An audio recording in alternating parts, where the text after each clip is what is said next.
हुई। गांव की तेज गर्मी में तालाब किनारे बसा रामलाल का गरीब परिवार घर में बैठे हाथ वाले पंखे से खुद को हवा कर रहा होता है। वहीं सपना और प्रीति दरवाजे पर खड़ी होती है, जहां से गांव का तालाब दिख रहा होता है। बहन जी, जरा आप तालाब से एक घड़ा ठंडा पानी लेते आइए, तब तक मैं खाना बनाना शुरू करती हूँ। जी भाभी, अभी लेकर आती हूँ। प्रीति घड़ा लेकर तेज धूप में तालाब के पास आती है और तालाब में घड़ा डुबोकर घड़े में पानी भरने लगती है। अच्छा है हमारे घर के पास ही तालाब है, वरना इस गर्मी में ठंडा पानी मिलना कितना मुश्किल हो जाता है। प्रीति तालाब के ठंडे पानी से मटका भरकर वापस घर आती है और मटके की जगह पर रख देती है। वहीं सपना घर के कोने में अपनी छोटी सी रसोई में मिट्टी का चूल्हा जलाकर पसीने से लथपथ खाना बना रही होती है। चूल्हे के सामने बैठी हुई या ज्वालामुखी के अंदर समझ ही नहीं आ रहा। एक तो इतनी तेज गर्मी, ऊपर से इस चूल्हे की आंच में तो हालत ही खराब हो जाती है। पल्लू से पसीना पोंछते हुए सपना मिट्टी के चूल्हे पर रसोई बनाती है और पूरे परिवार को खाना परोसती है। सभी के चेहरे पर पसीना होता है। माँ, बहुत गर्मी लग रही है, इतनी गर्मी में खाना कैसे खाऊं? मेरी प्यारी बेटी, ये तालाब का ठंडा पानी है ना, इसे पियो ठंडा ठंडा, इससे थोड़ी गर्मी कम होगी। और फिर खाना खाने के बाद तालाब के पास चली जाना, वहाँ गर्मी नहीं लगेगी। घर के पास तालाब होने की वजह से हम तो तालाब के पास बैठकर थोड़ी ठंडक पा लेते हैं, पर रसोई में बहू की बहुत बुरी हालत होती है। काश मेरे पास पैसे होते, मैं शहर में तुम्हारे लिए गैस चूल्हा लाता और तुम्हारे लिए एक ठंडी रसोई भी बनवाता, पर मैं पढ़ा लिखा नहीं हूँ और सिर्फ सब्जियां उगाना ही आता है, और इतनी तेज गर्मी में सब्जियां भी सही से नहीं उगती हैं। हम गरीबों की जिंदगी तो मौसम पर निर्भर होती है। गर्मी में गर्मी से परेशान, बरसात में बाढ़ और ठंड में ठंड से परेशान।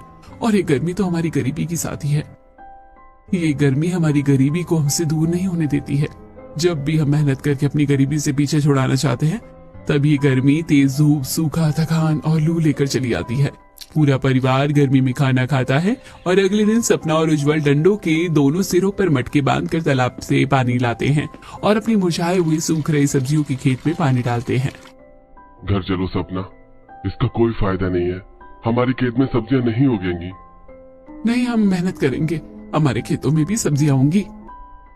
सपना, हम चाहे तालाब से कितने भी मटके भरकर खेतों में पानी क्यों न डालें, जब तक हम पानी डालते हैं तब तक नमी रहती है, और जैसे ही हम रुकते हैं 1 घंटे में सारा पानी सूख जाता है और शाम तक सारी सब्जियां मुरझा जाती हैं।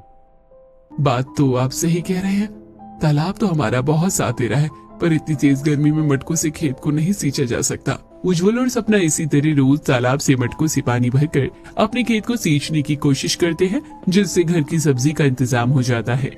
ऐसे ही एक दिन खेतों को सींचकर पसीने से लथपथ सपना अपनी रसोई में आकर चूल्हा जलाती है। ये मुझे 3-3 चूल्हे क्यों दिखाई दे रहे हैं और आंखों के सामने धुंधलापन क्यों हो रहा है?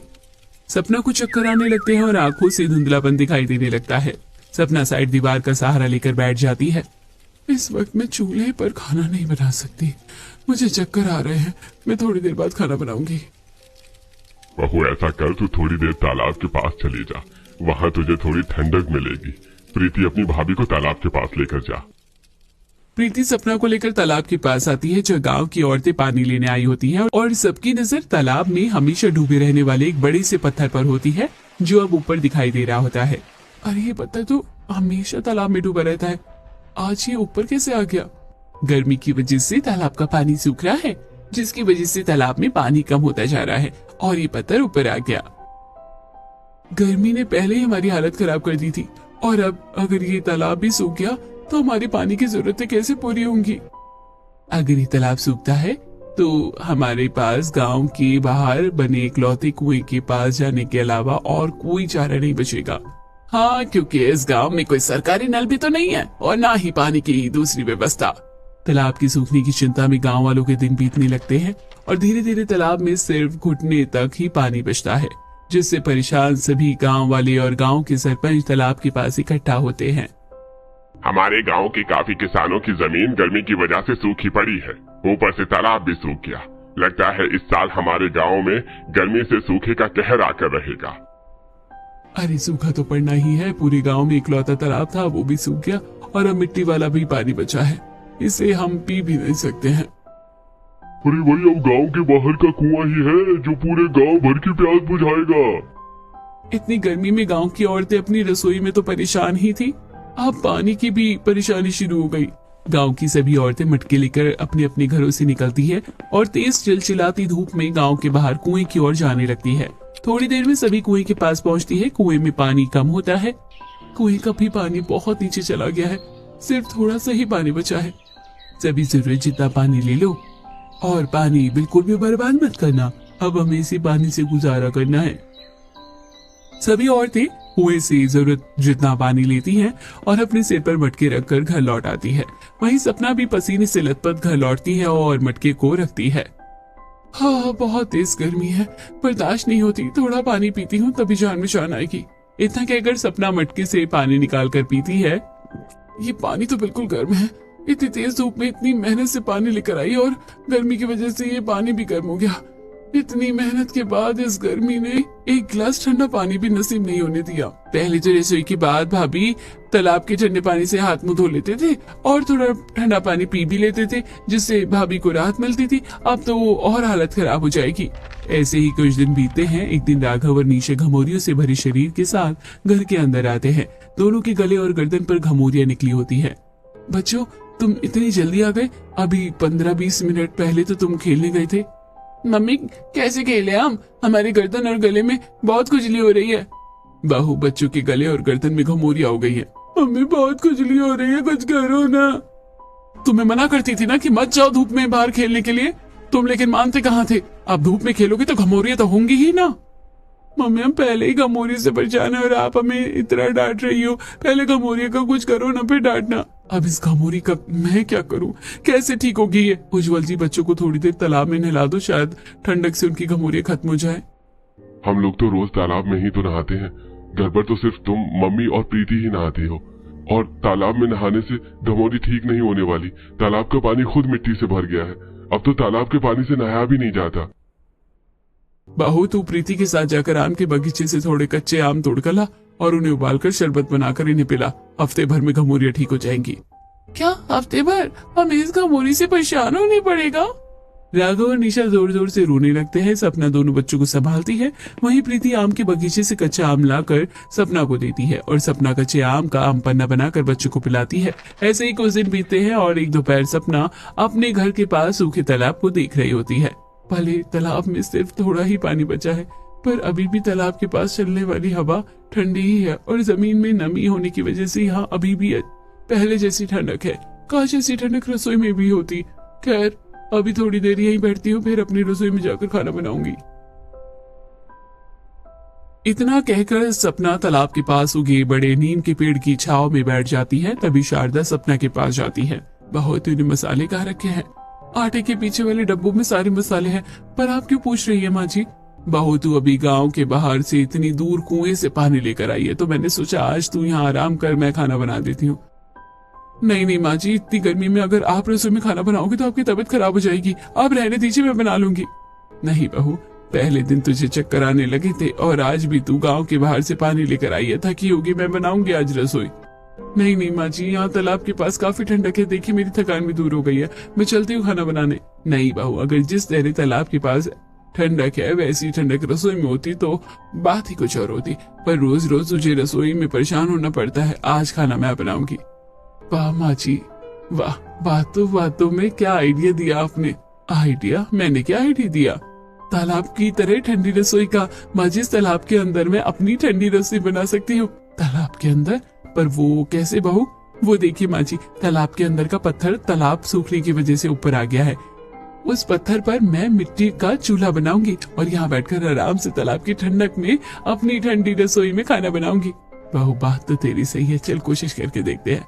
सपना तालाब के अंदर निकले एक पत्थर पर मिट्टी से चूल्हा बनाती है और थोड़ी देर उसे धूप में सूखने के लिए रख देती है। उसके बाद सपना अपने घर में आती है। बहू, मैंने सुना है तुम तालाब के अंदर ठंडी रसोई बना रही हो। बन गई क्या तुम्हारी रसोई?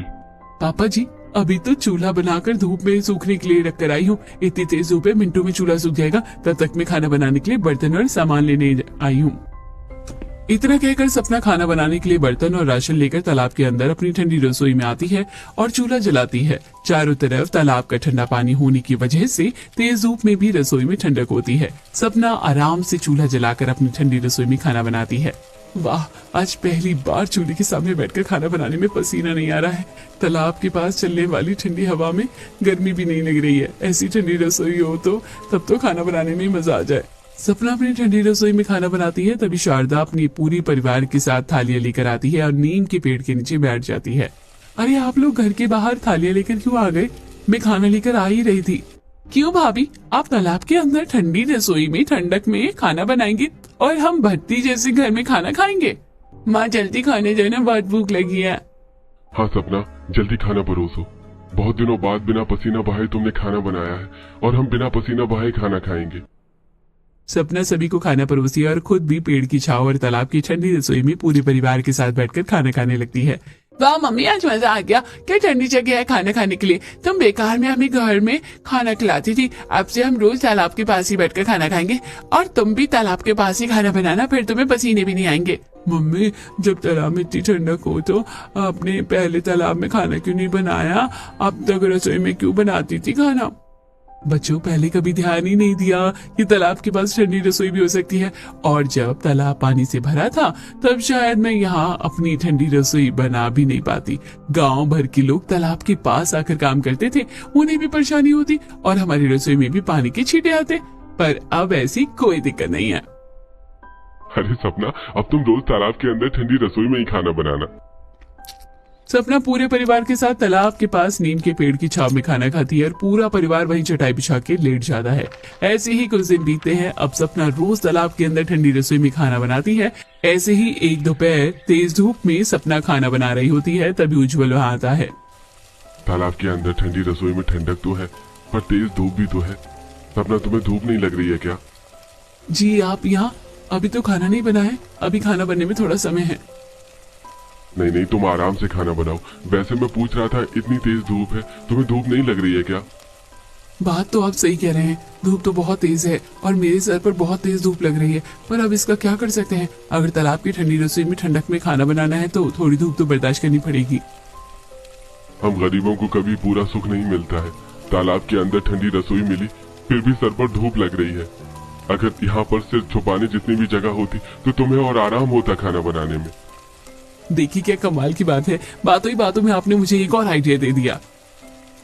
मेरी बातों में तुम्हें क्या आइडिया मिल गया?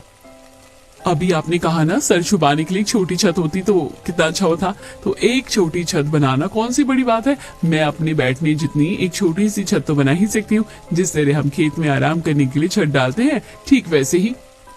अच्छा ठीक है, तो मैं कुछ बांस और हरे पत्ते इकट्ठा करके तुम्हारे लिए एक छत बना देता हूँ, तुम आराम से उसके अंदर बैठना।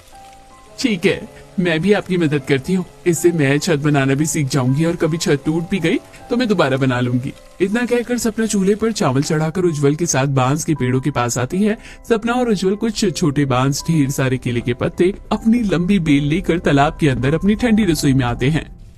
मैं इन 4 बांसों को जमीन में गाड़कर बेलों से आपस में बांध दूंगा और उसके ऊपर और तीनों तरफ केले के पत्तों से अच्छे से ढक दूंगा। बस छत बनकर तैयार।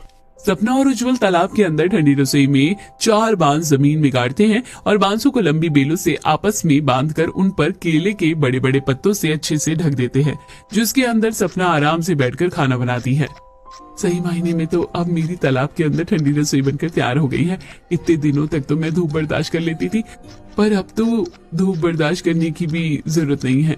सपना उज्जवल के साथ मिलकर पूरी तरह से तालाब के अंदर ठंडी रसोई बना लेती है और अब सपना को खाना बनाते वक्त बिल्कुल गर्मी नहीं लगती है। ऐसे ही कुछ दिन बीतते हैं और एक दिन सपना अपने घर की रसोई में आकर सब्जियों की खाली टोकरी देखती है। निशा के पापा, आप खेतों से सब्जियां नहीं लेकर आए क्या? घर में एक भी सब्जी नहीं है, खेतों से थोड़ी सब्जियां ले आई हैं। खेत में एक भी सब्जी नहीं बची है। इतने दिनों की मेहनत से जो सब्जियां उगी थी वो भी सब खत्म हो गई हैं। अरे उज्जवल बेटा, तो तूने और सब्जियां क्यों नहीं उगाई? अब बिना सब्जी के हम खाना कैसे खाएंगे? सब्जियां कैसे उगाऊं पापा? पहले जब तालाब में पानी था तो किसी तरह अपने खेतों को सींचा करता था। अब तालाब में पानी ही नहीं है खेत सींचने के लिए, इसलिए एक भी सब्जी नहीं होगी। सारे पौधे मुरझा गए हैं। पूरा परिवार अपने बंजर और सूखे पड़े खेत में आता है। चारों तरफ सूखी मिट्टी और मुरझाए हुए पौधे पड़े हुए थे। हे भगवान, अब बिना सब्जियों के हमारा गुजारा कैसे होगा? यही सब्जियां ही तो हमारी रोजी रोटी थी। इन्हीं सब्जियों के बदले तो थोड़ा आटा चावल तो मिल ही जाता था। अब अगर सब्जियां ही नहीं होंगी तो हम खाएंगे क्या और घर का राशन कैसे खरीदेंगे। पहले भी तालाब ही हमारी मदद करता था और अभी भी तालाब ही हमारी मदद करेगा।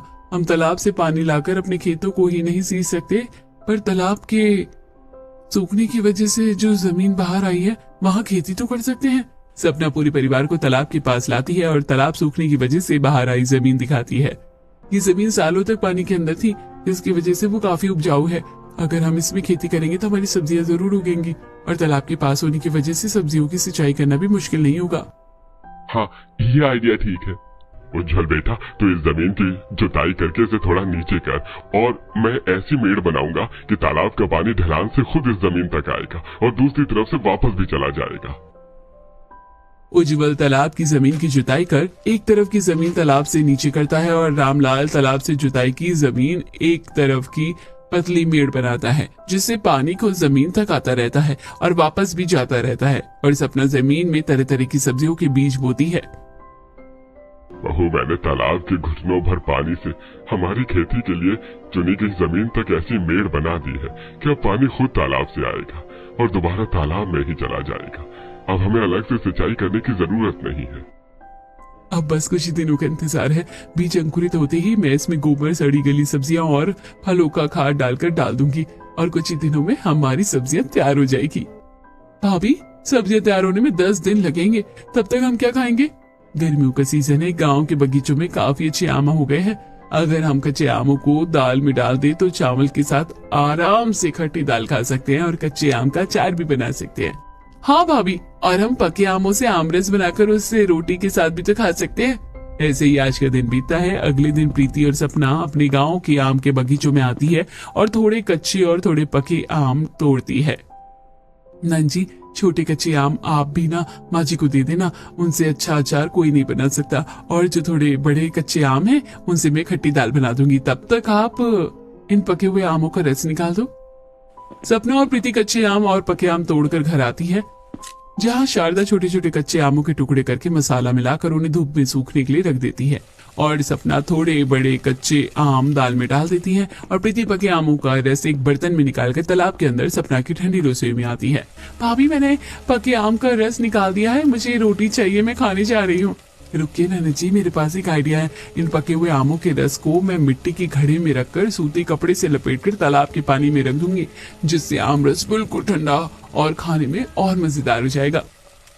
सपना तालाब की जमीन पर तालाब के पानी में एक छोटा सा गड्ढा बनाकर मिट्टी के मटके में आमरस डालकर सूती कपड़े में लपेट कर रख देती है और उसी तरह एक पानी का मटका भी रख देती है।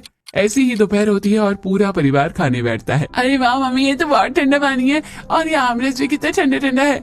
हाँ मम्मी, ये पानी भी बहुत ठंडा है और ये आमरस भी बहुत टेस्टी है। बहू, कुएं से पानी लाते लाते तो पानी गर्म हो जाता है, फिर ये पानी इतना ठंडा कैसे है? पापा, भाभी ने तालाब के अंदर बनी ठंडी रस्सी में पानी और आमरस दोनों को ठंडा कर लिया है। वाह बहू, तू अपनी तालाब के अंदर बनी ठंडी रसोई को अच्छे से इस्तेमाल कर रही है, पर अब नदी का पानी गंदा होता जा रहा है। मुझे तो पानी की चिंता हो रही है। इसकी चिंता तो मुझे भी है, पर अभी सब कुछ ठीक है, देखते हैं क्या होता है। सपना अपनी ठंडी रसोई में मजे से अपने परिवार के लिए खाना बनाती है और उसके साथ आराम से खाना खाती है। वहीं रोज सपना के साथ कुएं तक जाने वाली गांव की औरतें ये सब देख रही होती है। एक दिन सभी औरतें सपना के पास आती है। वाह बहू, तू तो तालाब के अंदर अपनी ठंडी रसोई में काफी ठंडक में खाना बनाती है और अपने परिवार के साथ खाना खाती है। अब तो तालाब के अंदर ठंडी रसोई में तूने हरी भरी सब्जियां भी उगा ली है। ये सब तो इस तालाब की वजह से हुआ है। पानी कम होने के बाद भी ये हमारी मदद कर रहा है। सपना बहन, हमें भी रसोई में काफी गर्मी लगती है, पूरा शरीर पसीने से भीग जाता है। क्या हम भी तुम्हारी तरह तालाब के अंदर अपनी ठंडी रसोई बना सकते हैं? सपना बहन, हमारी भी मदद करो इस तरह की ठंडी रसोई बनाने में। हम भी तालाब के पास थोड़ी और सब्जियां उगाना चाहते हैं। हमारे घरों में भी खाने पीने की बहुत दिक्कत है। अरे बहनों, इसमें पूछने वाली क्या बात है? हम सभी गांव के लोग एक ही तो है। ऐसा करो, हम लोग बड़े बड़े पत्थर इकट्ठा करते हैं और तुम लोग भी मेरी तरह तालाब के अंदर पत्थर रख लो और उसके ऊपर मिट्टी का चूल्हा बना लेना और छत बनाकर अपने घर से सामान लाकर आराम से रसोई बनाना। तुम्हारी भी तालाब के अंदर ठंडी रसोई तैयार हो जाएगी। तालाब के चारों तरफ छोटी छोटी छत और पत्थरों पर मिट्टी के चूल्हे बनाकर गांव की औरतें तालाब के अंदर अपनी ठंडी रसोई तैयार कर लेती है। और अब सपना सभी औरतों के साथ तालाब के अंदर अपनी ठंडी रसोई में खाना बनाती है और अपने परिवार के साथ खाना खाती है। इसी तरह कुछ दिन बीतते हैं और एक दिन सभी बहुएं कुएं से पानी लेकर गाँव के सरपंच हरिशंकर की हवेली की तरफ से गुजर रही होती है, जहाँ हरिशंकर अपनी हवेली के बाहर हरिया से बात कर रहा होता है। ये क्या कह रहे हो हरिया तुम? मेरी बेटी की शादी है और तुम किसी हलवाई का इंतजाम नहीं कर पा रहे? अरे गांव वाले और बारातियों को मैं क्या खिलाऊंगा? अरे सरपंच जी, आप तो जानते ही हैं हमारे गांव में कोई हलवाई नहीं है और दूसरे गांव के हलवाई इतनी गर्मी में हमारे गांव आकर खाना बनाने को तैयार नहीं है, क्योंकि सभी को पता है हमारे गांव में इकलौता तालाब था जो सूख गया है और गर्मी भी बहुत ज्यादा है। उन्हें पता है यहाँ की दिक्कत होगी। अरे दिक्कतें कहाँ नहीं है, इसका मतलब ये थोड़े है कि मेरी बेटी की शादी में आए लोग भूखे घर जाएंगे। अरे तुम कुछ भी करो, कहीं से भी हलवाई लेकर आओ। बहनों, सुना तुम लोगों ने? सरपंच जी की बेटी की शादी के लिए कोई हलवाई नहीं मिल रहा है, हमें उनकी मदद करनी चाहिए। हाँ हाँ जरूर, चलो सरपंच जी के पास। सपना सभी गांव की दूसरी बहनों के साथ सरपंच हरिशंकर के पास आती है। अरे बहनों, तुम लोगों को कुछ परेशानी है क्या? सरपंच जी, हमने सुना है आपको कोई हलवाई नहीं मिल रहा है। हाँ बहनों, समझ ही नहीं आ रहा है। अगले महीने ही शादी है और अभी भी कोई हलवाई नहीं मिल रहा है। अब मैं क्या करूंगा? सरपंच जी, क्या हम बहुएं खाना बनाना नहीं जानती हैं? कैसी बात कर रही हो बहुओं? तुम लोग इतने सालों से अपने परिवार का पेट भर रही हो, तुम लोगों से अच्छा खाना कौन बना सकता है? सरपंच जी, तो आप गांव के बाहर से हलवाई क्यों बुला रहे हैं? हम बहुएं हैं ना, हम बनाएंगे गांव की नंद की शादी में खाना। बहुओं, इतनी भीषण गर्मी में तुम लोग खाना बनाओगी? सरपंच जी, सपना दीदी के तालाब के अंदर बनी ठंडी रसोई में गर्मी का नामो निशान नहीं है। आप बस हमें सुबह राशन और बर्तन दे देना, बाकी खाना बनाना हम लोगों की जिम्मेदारी है। ऐसे ही हंसी खुशी एक महीना बीतता है और आज सुबह सरपंच अपने आदमियों के साथ बड़े बड़े बर्तन और राशन लेकर बहू के पास आता है। अरे बहुओं, ये लो बर्तन और ये सारा राशन का सामान। सरपंच जी, अब आप जाएंगे और जाकर मंडप लगवाएंगे और दूसरी तैयारियां कीजिए, शाम तक खाना बन जाएगा। हम मिट्टी के बड़े बड़े 3 चूल्हे बना लेते हैं। पूर्णिमा दीदी, आप एक पर सब्जी बनाइए, राधिका बहन तुम एक पर चावल और दाल बनाओ, मैं आटा गूंथती हूँ, शाम को सीधे पूड़ियां तलूंगी, खाना तैयार हो जाएगा। तालाब के अंदर ठंडी रसोई में बहुएं मिट्टी के 3 बड़े बड़े चूल्हे बनाती है और उनमें लकड़ियां जलाकर खाना बनाना शुरू करती है। देखते ही देखते सूरज ढलता है और सपना कढ़ाई में तेल डालकर चूल्हे के सामने खड़ी हो जाती है। दीदी, हम पूड़ियां बेलते हैं और आप गर्मा गर्म पूड़ी तलिए, और हरिया काका आप सरपंच जी के आदमी के साथ ये सारा खाना लेकर सरपंच जी की हवेली में जाइए। मुझे बड़ी खुशी है कि हमारी मदद से गांव की किसी बेटी की शादी हो रही है और इतनी ठंडी रसोई में इतने बड़े चूल्हों से भी हमें गर्मी नहीं लग रही है। अब जल्दी जल्दी पूड़ियां बेलो, फिर तैयार होकर हमें भी सरपंच जी की हवेली में शादी देखने जाना है। पूर्णिमा, राधिका और शारदा फटाफट पूड़ियां बेलने लगती है। वहीं सपना और प्रीति एक ही कढ़ाई में जल्दी जल्दी पूड़ियां तलने लगती है। वहीं दूसरी तरफ हरिशंकर के आंगन में गांव के लोग और बारात में आए सभी लोग आराम से खाना खाते हैं। शादी के बाद सरपंच जी अपनी बेटी को विदा करते हैं। अगले दिन सरपंच तालाब किनारे सभी बहुओं के पास आते हैं।